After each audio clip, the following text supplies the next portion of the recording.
반갑습니다. 쉽고 재밌는 인문학의 이병철입니다. 오늘은 물가에 관한 이야기를 해보려고 하는데요. 방송을 통해 접하는 소비자 물가. 정부 발표는 2%, 3% 이런 식으로 상승했다고 얘기하는데 우리 어머니들은 너무 올라서 살 수 있는 게 없다고 하죠. 대체 누가 맞는 것일까요?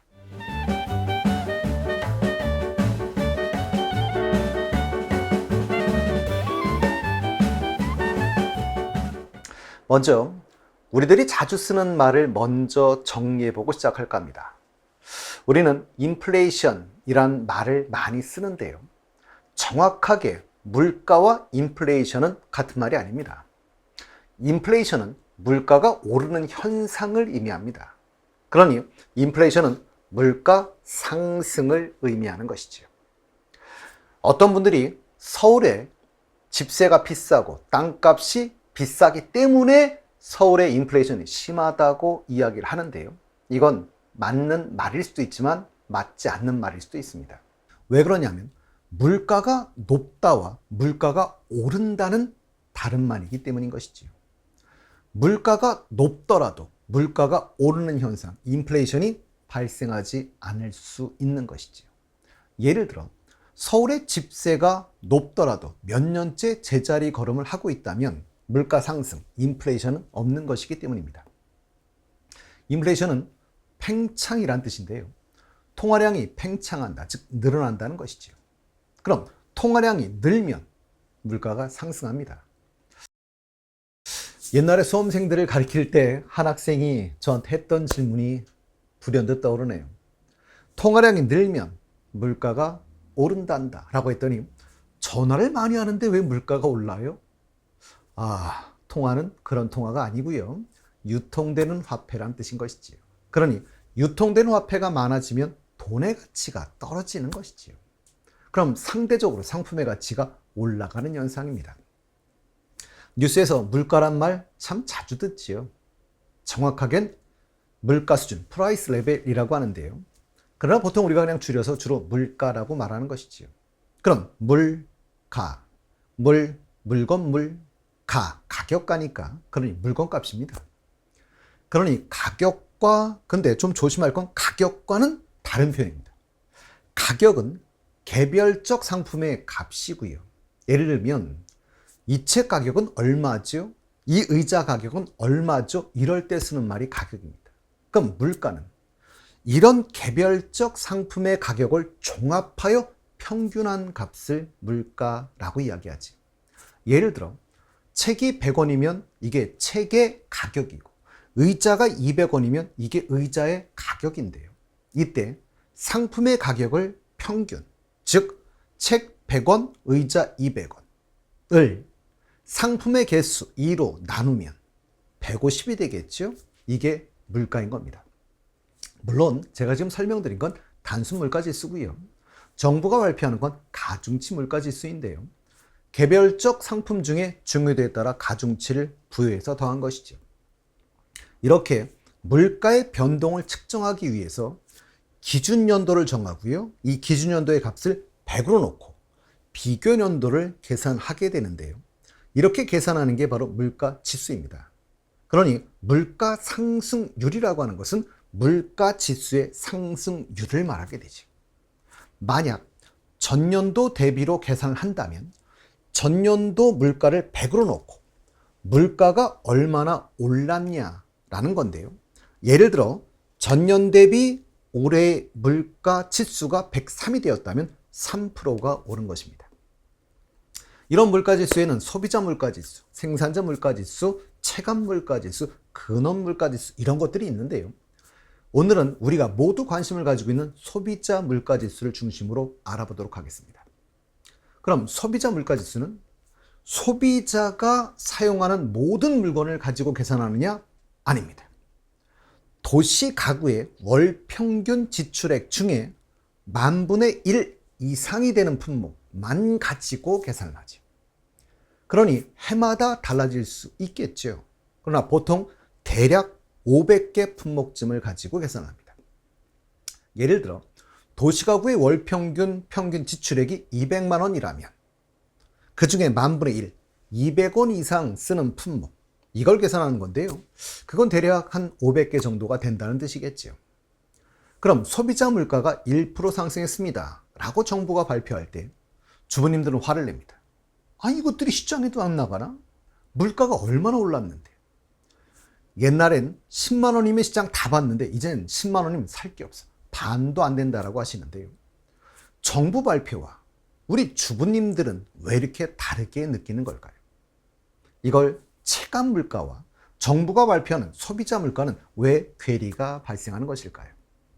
여러 가지 요인이 있을 수 있습니다. 그러나 여기서 몇 가지 생각을 한번 해보고 갈까요? 그 이유는 첫째, 소비자는 가격이 오른 상품을 중심으로 물가를 고려하는 경향이 있기 때문입니다. 우린 오른 건 잘 기억나는데 그대로 있거나 내린 건 잘 기억이 나지 않는다는 의미인 거죠. 예를 들어 볼게요. 요즘 가정에서 집에 있던 전화기, 그러니까 유선 전화기입니다. 이런 전화기 거의 사용하는 분이 없지요. 다 핸드폰 드십니다. 그럼 가정용 전화기의 가격은요? 잘 모르겠습니다만 떨어졌을 겁니다. 근데 우리는 그걸 모르죠. 이렇듯이 주로 가격이 일정하거나 떨어진 것에 대한 기억이 안 나기 때문에, 오른 것만 기억나기 때문에 우리가 생각하는 체감 물가가 높게 나타나는 것이고요. 두 번째는 가족 수의 증가나 자녀의 성장에 따른 소비 증가를 물가 상승으로 오인할 수 있다는 문제도 있긴 있습니다. 예를 들면 더 쉬울 것 같은데요. 예를 들어서 제가 혼자 살다 결혼하면 전체 소비액이 늘겠죠. 그러다 애를 낳았어요. 근데 이 아이가 하필 호동입니다. 무지하게 먹어요. 그럼 소비액은요, 엄청나게 늘어나겠죠. 근데 이걸 저는 어떻게 느끼게 되냐면 물가 상승이라고 오인할 수 있다는 것이죠. 그리고 세 번째는 소비의 고급화를 물가의 상승으로 오인할 수 있다는 문제도 있다는 겁니다. 직접 한번 해보겠습니다. 여러분들은 요즘 핸드폰 가격은 오르고 있다 또는 올랐다라고 생각하십니까? 아마도 제 질문의 대부분은 예라고 답하셨을 겁니다. 그런데 아닙니다. 여러분들이 사서 사용 중인 핸드폰의 가격은 오르지 않습니다. 오히려 시간이 지나면 떨어질 겁니다. 그런데 오른다고 생각하는 것은 여러분들이 신상품을 사러 가보니 예전 것보다 비싸다는 거지요. 그건 같은 상품의 가격이 오른 것이 아니라 그냥 다른 상품입니다. 그러니 우리 엄마들, 이전에는 10만 원이면 시장 다 봤는데 이젠 살 게 없어? 반도 안 돼? 이건 실제로 가격이 올랐을 수도 있습니다. 하지만 상품보다 좋은 걸 고르게 되면서 나타나는 현상일 수도 있다는 것이죠. 그리고 네 번째는 이런 생각도 한번 해볼 수가 있죠. 정부가 발표하는 지수 물가, 그 대상은 앞서 말씀드렸습니다만 대략 500개 정도의 품목이 된다고 했죠. 그런데 어머니들이 시장 가시면 주로 바구니에 뭘 담으십니까? 500개 다 담아 갖고 오시진 않습니다. 그 중에 몇 가지만 담지요. 그러니 정부가 계산한 대략 500개 상품의 평균값과 각 개인의 입장에서 주로 쓰는 몇 가지 상품의 평균값은 실제로 다를 수가 있습니다. 예를 들어서 만약 학생이라면 자동차의 가격, 냉장고의 가격 이런 것에 큰 관심 없지요. 그러나 김밥, 떡볶이 가격엔 민감합니다. 마찬가지로 우리 어머님들 생선, 과일, 야채 등의 가격에 민감하지요. 그러니 생선, 야채, 과일의 가격은 실제로 50%가 올랐더라고 할지라도 내가 쓰지 않는 상품까지 다 더해서 500개 품목의 물가 상승률 평균값이 나면 3%밖에 안 오를 수도 있는 것이죠. 그러니 괴리가 발생할 수 있습니다. 그래서 이 괴리를 줄이기 위해 기본 생필품, 즉 소비자의 구입 빈도가 높은 상품 150여 개를 선별하여 생활 물가 지수라는 지표를 따로 발표합니다. 그래서 일반적으로 소비자 물가 지수보다 생활 물가 지수가 괴리가 좀 적게 나타나죠. 우리 생활 속에서의 괴리는 좀 적어집니다. 그래서 예를 들면 2023년 소비자 물가 상승률은 3.6%였었지만 생활 물가는 3.9%가 올랐었습니다. 그러니 대다수 국민들에겐 소비자 물가보단 생활 물가가 더 중요하다고 볼 수 있을 겁니다. 다섯 번째는 소비자 물가를 계산하는 품목을 정하는 데 문제가 발생하게 되죠. 그럼 이 품목은 매년 정합니까? 아닙니다. 5년을 단위로 해서 소비자 물가 조사를 위한 대상 품목을 결정하고 있는데요. 우리나라는 5년마다 기준 시점을 변경하고 있죠. 현재는 00과 5년이 기준입니다. 그러니까 2010년, 2015년, 2020년 이런 식으로 기준 연도를 정하고 있는 것이죠. 그렇다면 올해 2024년이니까 기준 연도는 2020년이 되는 겁니다. 그러니까 2020년 물가를 100으로 놓고 지금 2024년 이걸 계산하고 있다는 것이죠. 그러다 보니 소비 지출 구조는 매년 변하는데 그 변화가 바로 반영되는 것이 아니라 뒤늦게 반영된다는 문제가 발생하게 됩니다. 예를 든다면 2020년 이 기준연도의 물품을 정할 때는 그 이전에 도시 가구의 월 평균 지출액 중에 10,000분의 1 이상을 차지하는 이 품목들을 선정해서 2020년에 결정을 하죠. 그런데 2024년인 지금 현재 놓고 보면 이미 한참 과거의 일이죠. 근데 과거에 사용되었던 것들을 가지고 현재와 비교하다 보니 문제가 생길 수 있다는 겁니다. 예를 든다면 지금 계산하고 있는 시점에서는 사용되지 않는 품목이 기준 연도의 측정 상품으로 들어갈 수 있다는 건데요. 이건 좀 더 이 과거 얘기를 들려주면 좀 편할 것 같습니다. 실제로 80년대에 빠진 상품이 고무신이에요. 그 흑백 TV가 80년대에 빠집니다. 90년대에 빠진 품목이 성냥, 2000년대에 빠진 품목이 무선 호출기 필름이고요. 2015년에 커피 크림과 사전이 빠집니다. 2020년에 빠진 품목이 넥타이와 연탄이 빠지게 되는 것이죠. 어떤 느낌이 드십니까? 가장 쉽게 표현한다면 타이밍, 시점이 늦게 반영이 된다는 문제가 있는 것이죠. 오늘은 재미있는 이야기를 하나 전하며 오늘의 이야기를 마칠까 하는데요.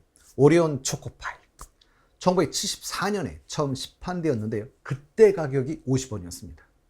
76년에는 100원, 96년에는 150원, 98년에는 200원. 그리고 현재는 싸게 산다면, 정말 싸게 산다면 300원에 구입하실 수가 있을 겁니다. 그런데 초코파이가 출시되던 74년 당시, 그 당시 50원이었는데요. 그 당시 버스 요금이 20원이었고요. 짜장면이 110원이었습니다. 그러니 그 당시엔 싼 게 아니었던 것이죠. 그러니 다른 상품들과 비교한다면 어찌 보면 가격이 오르지 않은 상품일 수도 있습니다. 크게 오른 상품은 분명히 아니지. 그건 소비자 물가를 계산하는 품목에 들어있다 보니까 초코파이가 정부가 특히 가격을 규제해 왔기 때문이기도 합니다. 그래서 오리온 초코파이는 국내에서의 어려움을 돌파하기 위해 세계로 눈을 돌립니다. 그 결과 지금 초코파이는 세계인의 과자가 되게 되었지요. 중국, 러시아, 베트남, 중동, 아프리카 이 세계 60여 개국에 수출하고 있는데요. 중국 내 파이 시장의 60%를 점유하고 있고 베트남의 80%를, 러시아의 90%를 점유하고 있다고 합니다. 국내 시장에서의 어려움이 세계 시장으로 눈을 돌리는 계기가 되었던 것이고요. 어려움이 기회라는 것을 잘 보여준 사례라고 할 수 있을 겁니다. 여러분들도 지금 어려움을 직면해 계시다면 그게 도약의 기회가 되길 기원하며 다음 시간엔 인플레이션에 대해서 보다 자세히 알아보도록 하겠습니다.